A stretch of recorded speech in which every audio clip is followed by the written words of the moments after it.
नमस्कार। आज की क्लास में आप सभी का स्वागत करती हूँ। उलझने तभी सुलझती है जब उसे हम सुलझाने की कोशिश करते हैं। ऐसे ही एक उलझन टाइप का क्वेश्चन मैंने आप लोगों को पिछली क्लास में सॉल्व करने के लिए दिया था। आई होप आप लोगों ने इसे सॉल्व करने की कोशिश की होगी। इसमें क्या करना था, अपने को डिस्टेंस और डिस्प्लेसमेंट है, इसकी जो वैल्यू है इसको कैलकुलेट करना था। तो आइए इस क्वेश्चन को हम सॉल्व करते हैं। तो डिस्टेंस मतलब इसकी जो रियल लेंथ है वो इसमें कैलकुलेट करनी है। तो यहाँ पे पॉइंट ए से पॉइंट जो ई है इसके बीच की जो रियल लेंथ है उसको हमें क्या करना है, निकालना है। तो इसके लिए हम क्या करेंगे, यहाँ पे जितनी भी लेंथ दे रखी है ए से बी, इसके बीच में कितनी है 4 किलोमीटर, बी से सी के बीच में कितनी है 3 किलोमीटर, फिर सी से डी के बीच में कितनी है 8 किलोमीटर और डी से ई के बीच कितनी है 6 किलोमीटर। इन सबको अपन ऐड कर देंगे तो हमारा जो डिस्टेंस है उसको हम इजीली निकाल सकते हैं। तो यहाँ पे डिस्टेंस इक्वल हो जाएगा यहाँ पे 4 kilometre plus 3 kilometre plus 8 kilometre plus 6 kilometre. तो यहाँ पे देख सकते हैं 4 प्लस 3 7, 7 प्लस 8 15, 15 प्लस 6 21 किलोमीटर। तो यहाँ पे जो हमें डिस्टेंस है, टोटल डिस्टेंस कितनी हमें प्राप्त हुई है 26 किलोमीटर। अब ऐसे ही हम डिस्प्लेसमेंट है इसको भी हम कैलकुलेट करेंगे। डिस्प्लेसमेंट है उसमें अपने को अपन क्या निकालते हैं, उसमें जो शॉर्टकट वे है या फिर जो शॉर्ट लेंथ है वो निकालते हैं। तो ए से ई के बीच की जो शॉर्ट लेंथ है तो हम देखते हैं। तो यहाँ पे हम ए को बिंदु सी से मिलाते हैं और फिर यहाँ पे बिंदु सी से इसको ई तक मिलाते हैं। तो यहाँ पे हम देख सकते हैं यहाँ पे क्या है, ट्रू ट्रायंगल बन चुके हैं और ये ट्रायंगल है, इसे हम इसी वे इसकी जो तीसरी भुजा है इसको हम कैलकुलेट कर सकते हैं। क्योंकि यहाँ पे ये फर्स्ट ट्रायंगल जैसे ए बी सी है, यहाँ पे क्या है 90 डिग्री का एंगल है और इसके जो सामने वाली भुजा क्या है कर्ण हो गई। और ऐसे ही क्या है सी डी ई वाला ये जो ट्रायंगल है इसमें भी ये क्या है 90 डिग्री का एंगल है और इसके सामने वाली भुजा क्या हो गई कर्ण हो गई। तो यहाँ पे हम पाइथागोरस थ्योरम उसको अप्लाई करके इस कर्ण की जो वैल्यू है मतलब ऐसे की वैल्यू है इसे हम इजी में कैलकुलेट कर सकते हैं और ऐसे ही हम सी और ई की जो वैल्यू इसको कैलकुलेट कर सकते हैं। तो यहाँ हम देखते हैं त्रिभुज एबीसी के अंदर जो कर्ण है इसका स्क्वायर है बराबर आधार का स्क्वायर प्लस हो जाएगा लंब का स्क्वायर। तो यहाँ पे आधार कितना है 4 किलोमीटर, तो यहाँ पे हो जाएगा 4 किलोमीटर का स्क्वायर और यहाँ पे लंब कितना है 3 किलोमीटर का स्क्वायर और यहाँ पे कितना हो जाएगा 16 किलोमीटर का स्क्वायर प्लस 9 किलोमीटर का स्क्वायर 25 किलोमीटर का स्क्वायर हो जाएगा। और जैसे ही हम कर्ण से ये स्क्वायर हटाएंगे तो यहाँ पे इसकी यहाँ रूट आ जाएगा और यहाँ से हम वैल्यू निकाल सकते हैं 5 किलोमीटर। तो ये जो वैल्यू है ऐसी है वो क्या आएगी 5 किलोमीटर। और ऐसे ही इस ट्राइंगल पर हम पाइथागोरस थ्योरम है इसको अप्लाई करके सी की जो वैल्यू है वो कैलकुलेट कर सकते हैं। तो यहाँ पे सी की जो वैल्यू है वो कितनी आएगी 10 किलोमीटर। आप लोगों को क्या करना है, डिस्टेंस है इसकी वैल्यू निकालनी है। तो यहाँ पे डिस्प्लेसमेंट है इसकी वैल्यू को अपने को निकालनी है। तो इसकी जो वैल्यू है भुजा ए और ई के इक्वल हो जाएगी। तो यहाँ पे हम देख सकते हैं भुजा ए और ई कितने आएगी, क्योंकि जो ए भुजा है वो ए सी प्लस सी और ई है, दोनों को ऐड करेंगे तब हमें भुजा ए ई हमें प्राप्त होगी। तो इसको हम ये लिख सकते हैं। तो यहाँ पे ए सी कितनी है अपने 5 किलोमीटर और ऐसे ही सी और ई है वो कितनी आई अपने यहाँ पे 10 किलोमीटर। तो टोटल कितनी हो जाएगी ये 5 किलोमीटर प्लस 10 किलोमीटर 15 किलोमीटर और ये 15 किलोमीटर ही क्या है अपना डिस्प्लेसमेंट है, जिससे हमने इन दोनों ट्रायंगल बनाकर फिर इसे हमने कैलकुलेट किया था। आज का हमारा टॉपिक है चाल और वेग। आज हम स्पीड और वेलोसिटी है इसके बारे में अंडरस्टैंड करेंगे कि स्पीड और वेलोसिटी क्या है, इनमें क्या डिफरेंट है और इनकी क्या क्या स्पेशलिटीज है और इनकी जो फॉर्मूले हैं उससे हम कैसे न्यूमेरिकल सॉल्व कर सकते हैं। तो सबसे पहले हम स्पीड के बारे में जानेंगे कि स्पीड क्या है।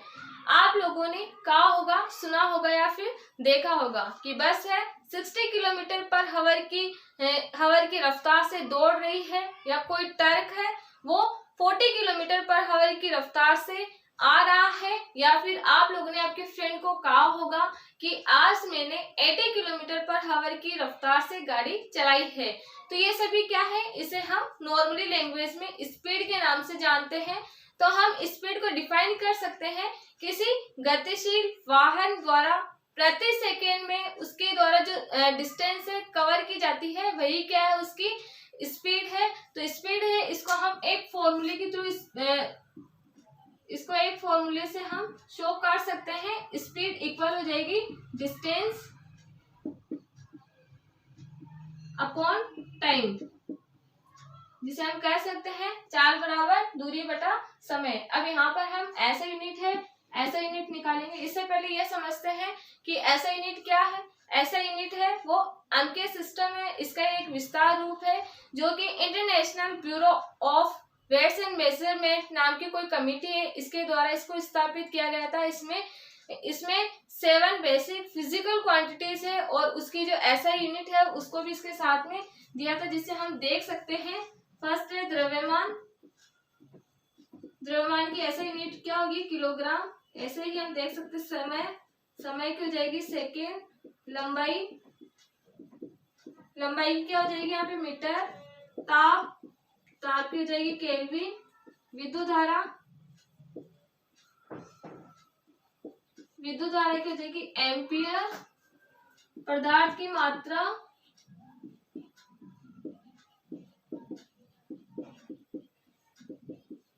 मात्रा की हो जाएगा यहाँ पे मोल। और ऐसे ही ज्योति तीव्रता इसकी हो जाएगी कैंडिला। तो ये हो गई अपनी 7 बेसिक फिजिकल क्वांटिटीज, और ये इनकी क्या है, ऐसा यूनिट है। तो यहाँ पे जो हम डिस्टेंस को हम नॉर्मल लैंग्वेज में क्या बोलते हैं, लेंथ। और यहाँ पे जो लेंथ है, लंबाई है, इसके ऐसा यूनिट क्या है, मीटर। और जो टाइम मतलब समय की जो ऐसा यूनिट क्या है, सेकेंड। इसे हम लिख सकते हैं मीटर सेकेंड इनवर्स। तो यहाँ पर इन बेसिक 7 फिजिकल क्वांटिटीज है, इससे हम अदर फिजिकल क्वांटिटीज है उसकी ऐसा यूनिट है उसका फॉर्मेशन कर सकते हैं उसके फॉर्मूले के अकॉर्डिंग। और ऐसे ही हम इसकी विमा देखेंगे। इसकी विमा क्या होगी, जो दूरी है इसको हम किससे शो कर सकते हैं, लंबाई मतलब लेंथ। तो यहाँ पे हो जाएगा एल। और जो टाइम है इसको हम यहाँ पे लिख सकते हैं टाइम इनवर्स, क्योंकि यहाँ पे सेकेंड इनवर्स है तो ये हो जाएगा टाइम इनवर्स। इसके जो फॉर्मूले है इसके अकॉर्डिंग हम इसकी विमा भी निकाल सकते हैं। अदर साइड हम समझते हैं अब वेग क्या है।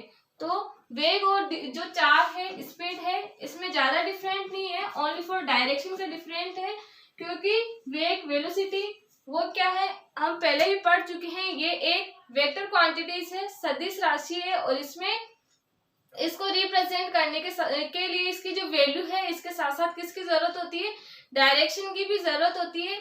तो ये इसको हम डिफाइन कर सकते हैं किसी निश्चित दिशा में किसी गतिशील चालक द्वारा प्रति सेकेंड में उसके द्वारा जो कवर की गई लेंथ है या फिर उसके द्वारा किया गया जो विस्थापन है, वही क्या हो जाएगा, उसका वेग।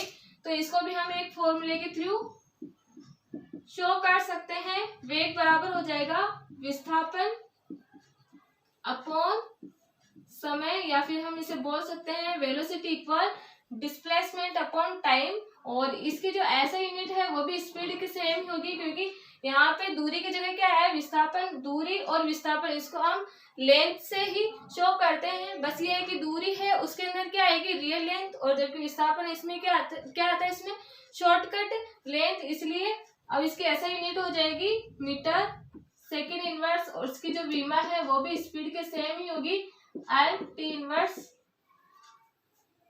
अब इसकी हम स्पेशलिटीज है, जो प्रॉपर्टीज है वो देख सकते हैं। फर्स्ट तो क्या है, इसमें जो वेग है वो क्या है, एक सदिश राशि है, एक वेक्टर क्वांटिटीज है। सेकेंड क्या है, यह विस्थापन के अकॉर्डिंग, डिस्प्लेसमेंट के अकॉर्डिंग पॉजिटिव, नेगेटिव और जीरो भी हो सकती है, क्योंकि हम पिछले क्लास में पढ़ चुके हैं। विस्थापन है डायरेक्शन के अकॉर्डिंग है, चेंज हो जाती है। इसकी जो वैल्यू है पॉजिटिव भी हो सकती है, नेगेटिव भी हो सकती है और जीरो भी हो सकती है। अगर विस्थापन की वैल्यू अगर पॉजिटिव आती है तो जो वेग है उस वेलोसिटी है इसकी वैल्यू भी कैसे आएगी, पॉजिटिव। अगर इसकी जो वैल्यू है नेगेटिव आती है तो वेलोसिटी की जो वैल्यू है वो भी नेगेटिव आएगी।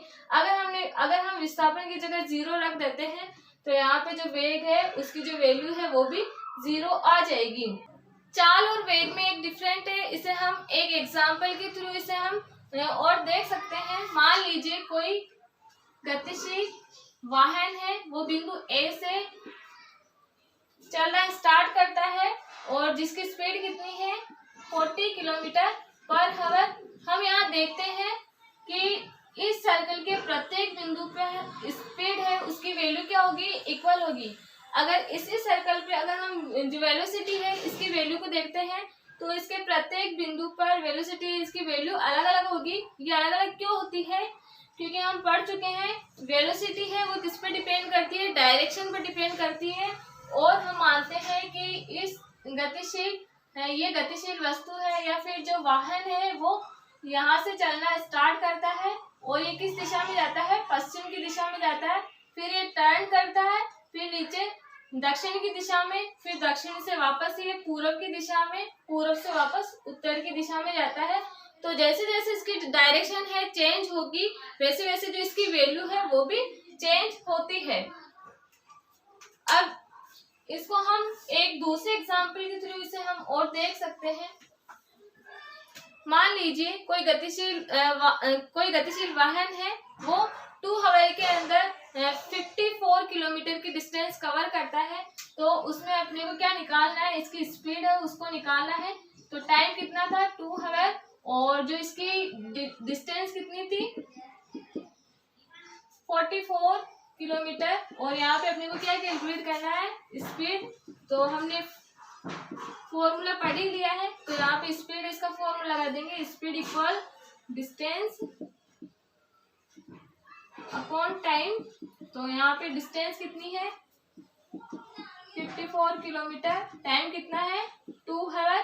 तो यहाँ पे हम इसको निकाल सकते हैं, यहाँ से इसकी वैल्यू 27 किलोमीटर पर आवर है। ये क्या आ जाएगी, अपनी स्पीड आ जाएगी। और ऐसे ही हम जो वेग है वेलोसिटी है उसको निकाल सकते हैं। मान लीजिए कोई गतिशील वाहन है, वो पूर्व की दिशा में 2 आवर के अंदर 36 किलोमीटर की डिस्टेंस कवर करता है। तो उसकी वेलोसिटी है इसको भी हम कैलकुलेट कर सकते हैं। तो यहाँ पे जो टाइम क्या था, टाइम 2 आवर था और इसकी जो डिस्टेंस कितनी थी 36 किलोमीटर। और यहाँ पे दिशा कौन सी थी, दिशा पूर्व की दिशा, पूर्व की ओर।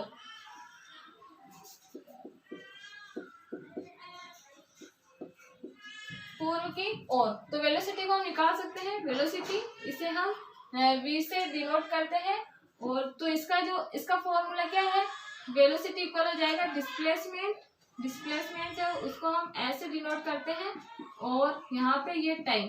अब आप लोग देख रहे होंगे कि ये एरो है, ये किसका चिन्ह है, क्योंकि हम पढ़ चुके हैं क्या है, वेक्टर क्वांटिटीज है, सदिश राशि है, उसको एक एरो के चिन्ह से शो करते हैं। और यहाँ पे जो एरो की जो लेंथ है इसकी रिजल्ट को, सॉरी इसकी वैल्यू को, और इसकी जो केप और इसकी डायरेक्शन को शो करती है। और यहाँ पे जो विस्थापन है डिस्प्लेसमेंट है वो भी क्या है, वेक्टर क्वांटिटीज है, इसलिए यहाँ पर भी एक एरो का चिन्ह लगाते हैं। तो यहाँ पे जो डिस्टेंस है, ये डिस्प्लेसमेंट है, डिस्टेंस के इक्वल होगा, तो 36 हो जाएगा किलोमीटर। टाइम कितना है 2 आवर।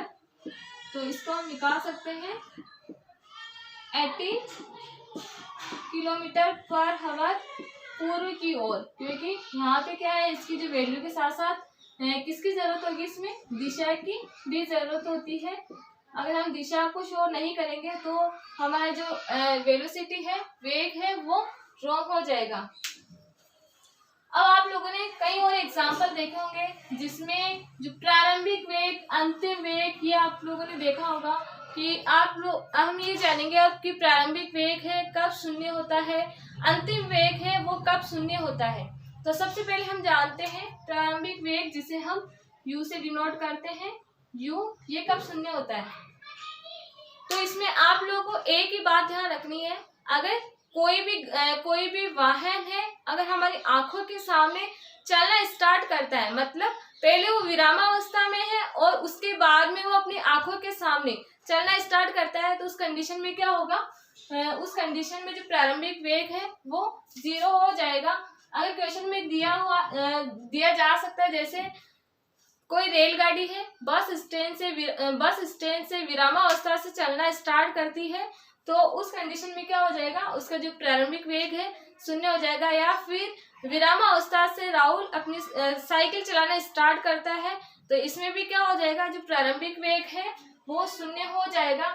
या फिर विरामावस्था से बस है 60 किलोमीटर पर आवर की रफ्तार से चलती है, तो इस कंडीशन में भी क्या होगा, जो प्रारंभिक वेग है 0 हो जाएगा। आप लोगों को तो बस इतना देखना है, अगर कोई वाहन है अपनी आंखों के सामने चलना स्टार्ट करता है, मतलब पहले वो स्टेबल था, विरामावस्था में था, उसके बाद वो चलना स्टार्ट करता है, तो उस कंडीशन में क्या होगा, प्रारंभिक वेग 0 होगा। और ऐसे ही हम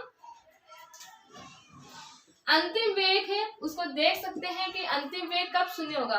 तो अंतिम वेग, अगर कोई वाहन है वो अपनी आंखों के सामने गतिशील अवस्था से वो स्टेबल अवस्था के अंदर आता है, मतलब विरामावस्था के अंदर आता है, तो उस कंडीशन में क्या हो जाएगा, अंतिम वेग है वो 0 आ जाएगा। जैसे कोई बस है 60 किलोमीटर पर आवर के वेग से आकर रुकती है, मतलब बस कहाँ से स्टार्ट हुई थी, कब स्टार्ट हुई थी, हमारे पास इसकी कोई इंफॉर्मेशन नहीं है, लेकिन बस हमारे सामने आके रुकी थी, इसकी हमारे पास इंफॉर्मेशन है, इसीलिए यहाँ पे जो अंतिम वेग है वो क्या हो जाएगा, 0 हो जाएगा। एक दूसरी सिचुएशन, जैसे हमने कोई सिक्का उछाला है, सिक्का उछालने के बाद सिक्का ऊपर की ओर जो जितनी डिस्टेंस कवर करता है, मतलब अंतिम बिंदु जहां तक सिक्का है जाता है, उस अंतिम बिंदु पर भी क्या होगा, अंतिम वेग है वो क्या हो जाएगा, 0 हो जाएगा। जैसे हम इसको समझ सकते हैं, मान लीजिए कोई सिक्का है ऊपर की तरफ जाता है और वो 5 मीटर है उसके डिस्टेंस कवर करता है, फिर यहाँ से वापस नीचे की ओर टर्न करता है, तो यहाँ पर जो अंतिम बिंदु है यहाँ पर क्या है, वेलोसिटी जो अंतिम वेग है वो 0 होगा। तो ये दोनों जो सिचुएशन है, इससे हम क्वेश्चन के अंदर क्वेश्चन को सॉल्व करने में हमें इजी होगा, हम वहाँ पे अच्छे से जान पाएंगे कि कब हमें प्रारंभिक वेग 0 करना है, कब अंतिम वेग 0 करना है। हमारा नेक्स्ट बिंदु है एक समान गति यूनिफॉर्म मोशन और असमान गति नॉन यूनिफॉर्म मोशन।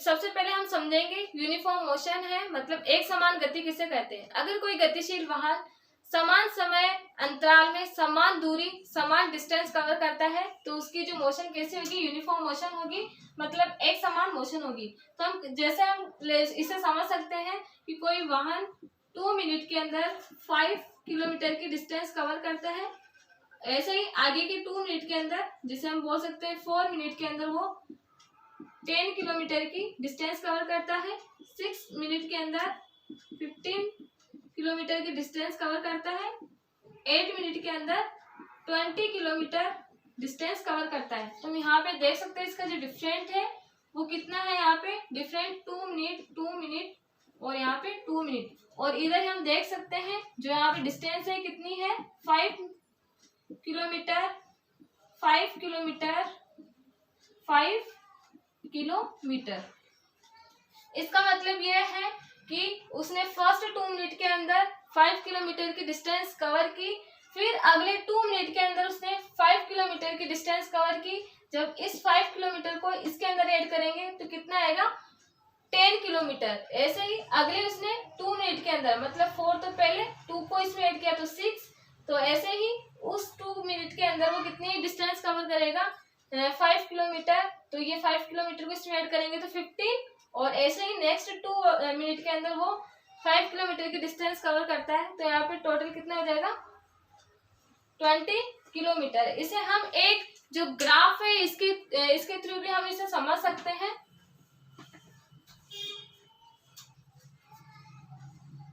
ये ग्राफ है, ये इसकी वाई एक्स है, इसकी एक्स एक्स है, और इस साइड हम क्या लेंगे, समय या टाइम इस साइड हम क्या लेंगे, दूरी 0, ये 2, 4, 6, 8, ये क्या है, मिनट।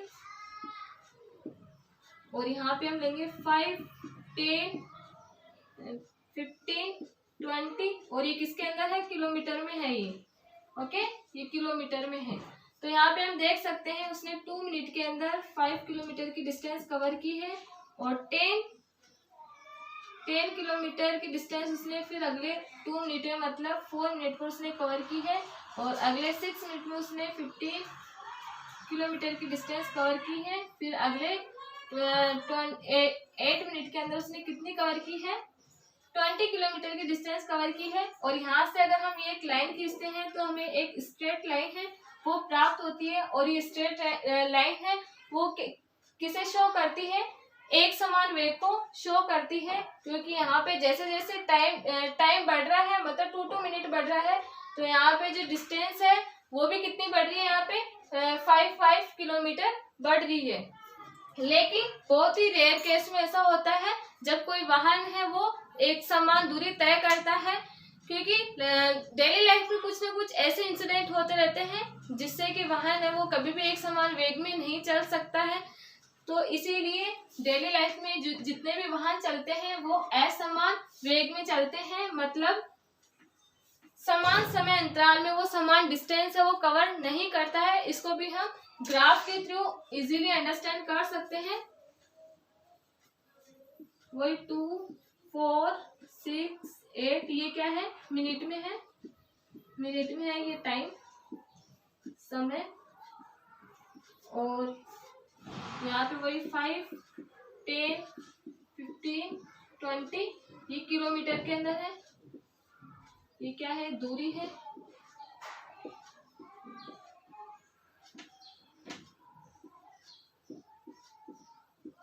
तो हम मान लेते हैं कोई वाहन है यहाँ से चलना स्टार्ट करता है। मान लीजिए यहाँ पे अपना घर है, और घर पे अपन है जो बाइक वगैरह अगर कुछ भी चलाते हैं तो क्या क्या करते हैं, जो इसकी स्पीड हम थोड़ी स्लो ही रखते हैं।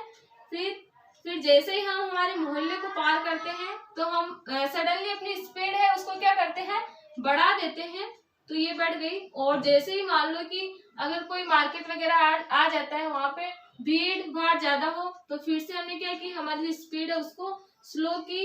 फिर बाद में फिर से जो प्लेन रोड पे हमने हमारी स्पीड बढ़ाई, फिर स्लो की। फिर ऐसे कोई भी रीजन हो सकता है जिससे हम हमारी स्पीड को बढ़ा सकते हैं, घटा सकते हैं। तो ये जो ग्राफ है वो किसको शो करता है, असमान जो मोशन है, गति है, उसको शो करता है। तो हम इजीली समझ सकते हैं एक समान मोशन क्या है, असमान मोशन क्या है, नॉन यूनिफॉर्म मोशन क्या है, और यूनिफॉर्म मोशन क्या है। आप लोगों को भी अच्छे से समझ में आ गया होगा। ये क्वेश्चन है आप लोगों के सामने, आप लोगों को इस क्वेश्चन का आंसर देना है, और आंसर है वो कमेंट बॉक्स के अंदर आप लोगों को लिखना है। क्वेश्चन क्या है, एक समान वेग से गतिमान वस्तु का वेग समय आरेख है। तो ये 3 आरेख दे रखे हैं, इसमें से वो आरेख, उस आरेख को चूज करना है जिसमें क्या है, वेग है वो एक समान हो, समय के साथ जो वेग है वो समान है। और जो आंसर है वो आप लोगों को कमेंट बॉक्स के अंदर क्या है, देना है। अगर ये वीडियो आप लोगों को अच्छा लगा तो इसे लाइक करना, शेयर करना और इस चैनल को सब्सक्राइब करना। Thank you.